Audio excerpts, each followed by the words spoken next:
Hello everybody, today I will talk about the paper called Towards the First NLP Benchmark for Ladin, an extremely low resource language. This paper has been introduced in EACL 2026, and without further ado, let's dive into it. So first off, we're going to talk about the motivation and the objectives. So first off, what is Ladin? So Ladin is an extremely low resource language. There are very few parallel texts, mainly between Italian and Ladin, which, as you will guess, makes training translation models quite difficult. Another challenge is that Ladin has several dialects, so there isn't a single standardized form. Here, in that paper, the author will focus a bit more on the Valbadia, the Valbadia dialect, because it's the largest available corpus, and their goal is first to improve machine translation, and second, create the benchmark datasets that will support future NLP research on Ladin. So what is their methodology? A figure will appear soon, but first, since very little Ladin data exists, the author starts from existing Italian datasets. They use an Italian Ladin parallel corpus for machine translation, with around 30K Italian hotel reviews for sentimental analysis, and about 5K Italian multiple choice questions. They first identify the best translation model, then they use it to translate the Italian datasets into Ladin. Then, to ensure the translation are reliable, they apply two filtering steps. The first one is the LabSE, or LabC, which measure technically the semantic similarity between the Italian sentences and its Ladin translation. Then the Ladin text is translated back into Italian and compared with the original using BLEU and Meteor score. After removing the low-quality translation, the authors obtained a bit more than 12K for sentiment analysis example, and more than 700 MCQA examples. So here is the full figure, and as you can see, we have first of the Italian datasets, then turned into Ladin, then a small filter, back to translation, second filter, and then we have the final datasets.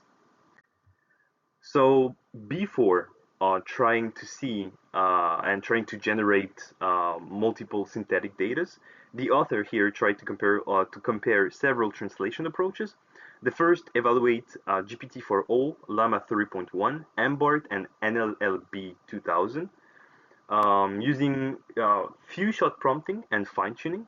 And the evaluation method will be BLEU, Rouge, and CHRF++.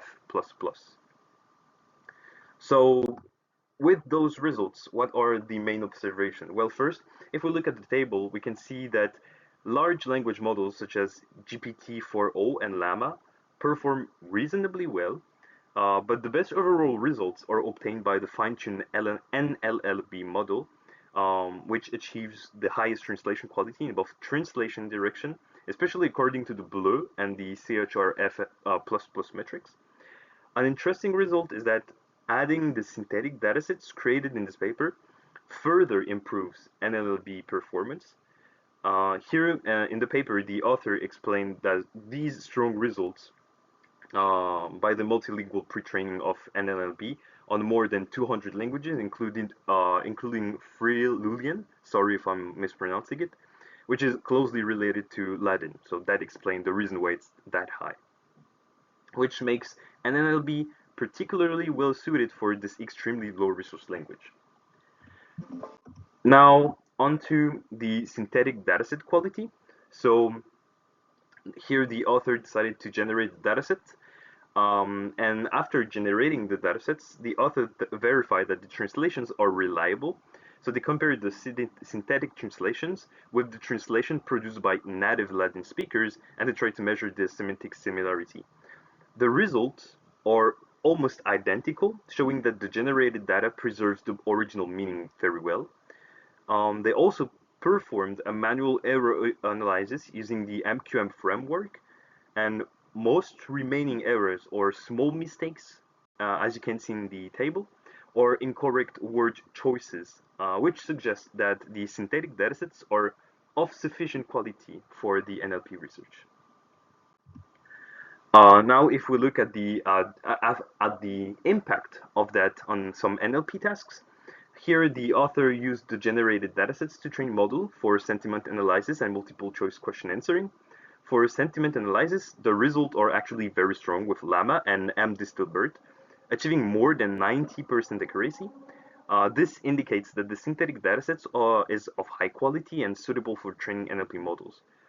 Performance is lower on the other hand for question answering because the dataset is much smaller and the questions cover many different topics, which makes the task quite challenging overall.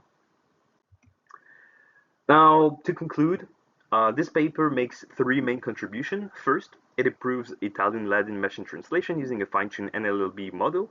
Second, it introduces the first benchmark datasets for sentiment analysis and MCQ in Ladin. Finally, the experiments show that carefully generated synthetic data can both improve translation quality and support downstream NLP tasks. In the future, the author planned to investigate knowledge distillation, make better use of monolingual Ladin data, and release public leaderboards to encourage further research on Ladin. Thank you for listening.